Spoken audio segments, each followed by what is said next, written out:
Now, to the Netherlands, where the Dutch provincial elections were held last week. And voters took the opportunity to send a message to their green, climate change-obsessed, World Economic Forum-obsessed government of Mark Rutte. After months of fighting against plans to lower nitrogen emissions in the soil by reducing livestock and closing farms, remember, we showed you all those demonstrations, Dutch farmers turned up to vote in the same style as they did during the recent protests. When they turned up, have a look.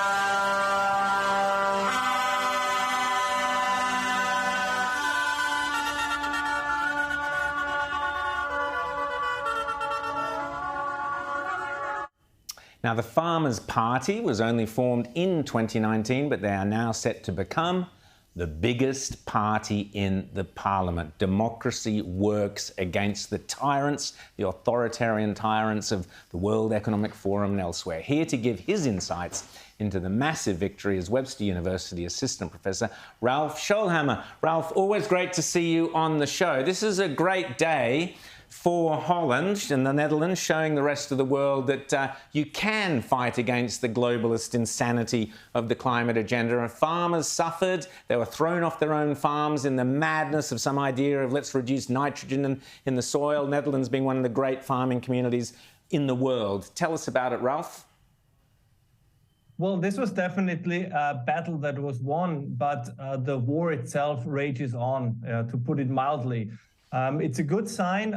About 20% voted for the Farmer Citizens Movement. The Green Coalition got about 20% as well, but of course they were better known. They existed much longer, as you mentioned at the beginning of the show, right? The BBB was only founded in 2019. So this is really a great success. I think we should not minimize it. But I think we should also keep in mind, which is both true on kind of right and left-wing media, the Dutch farmers are a kind of their own. They are the Silicon Valley of agriculture. So they're not like 19th century yeoman farmers. They are very modern, industrialized. They're in many ways the best that capitalism can offer, right? They're innovative, they are creative, they feed their population in a way their innovations feed the world. And of course, they also get wealthy by it, which they very well deserve, which I think is one of the reasons why, whether it's the World Economic Forum and others, are so hostile towards them, because they show us what ingenuity, what adaptation to very harsh circumstances can actually achieve. And I think that is one of the reasons why they are very, very up on top of the list in this kind of war against everything that makes modern life possible.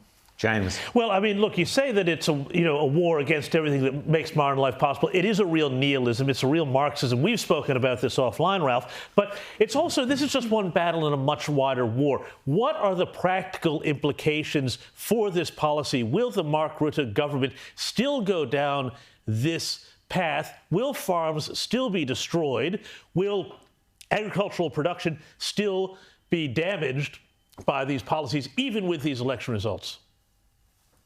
Well, there are two things to be said. One is the Dutch political system is very consensus-oriented. So there's definitely a chance that the Rutte government cannot simply ram it through, because that would be received very negatively by the Dutch population. At the same time, of course, the BBB, the Farmer Citizen Movement, falls into the same political culture. So they also will have to show some willingness to compromise. However, what I would say is, the Dutch farmers have always shown willingness to compromise. Their main problem was not to reduce emissions per se. Their main problem was the time frame by the government. So if the Dutch Farmer Citizen Movement can give more time, if they can negotiate more time, I think this problem from an environmental perspective, and that's a separate question we have to discuss, could be resolved. Now, the bigger problem is the Dutch have the same problem that we have in the wider West.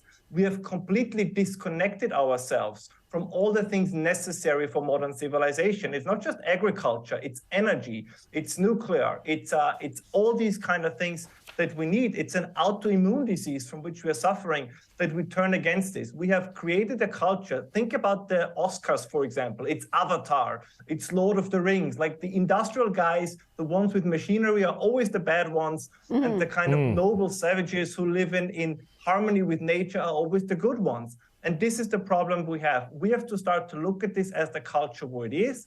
This is also true in Australia. So maybe in the future, I don't know, instead of a drag queen story hour, maybe have coal miners story hour. Hey, now you're talking. We're in for that. Have your kids spend a summer on a farm, on an oil rig, and not do an internship with an environmental NGO that's very often nothing more than a grift. So, and I think this is the direction we have to go. This was a one battle in a broader culture war on which we have to build. So it's not just the World Economic Forum. I think the bigger problem is that it's the woke economic forum. Yes. And one key definition, I would argue, of wokeness is they have a problem with accessibility to the comforts of a modern life for the masses. They want to keep it for themselves, but they want to close it off for many others.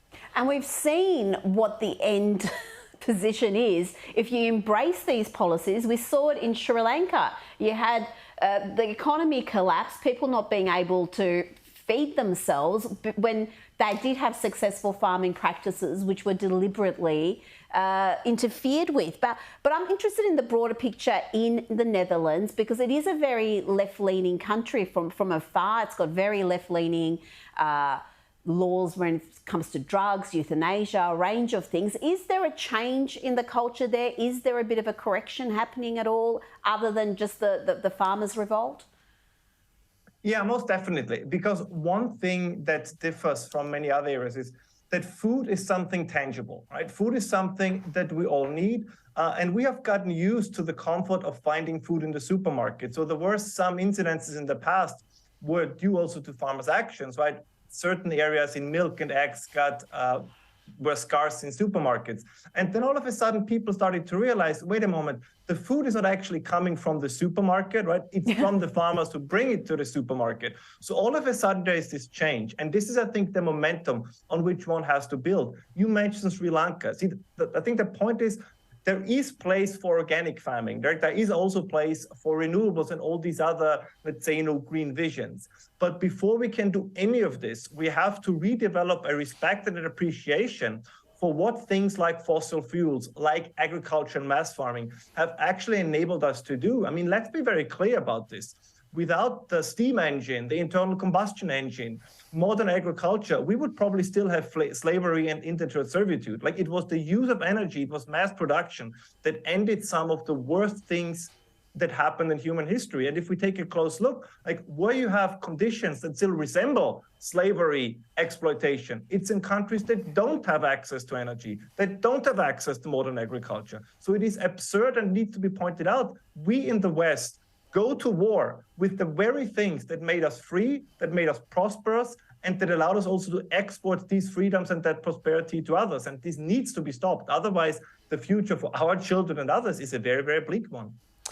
Ralph Schoellhammer, fantastic words as always, and well done to the Dutch farmers for taking a stance. And I'm sure, as you said, there are many more battles, but you certainly won this one, or let's hope so.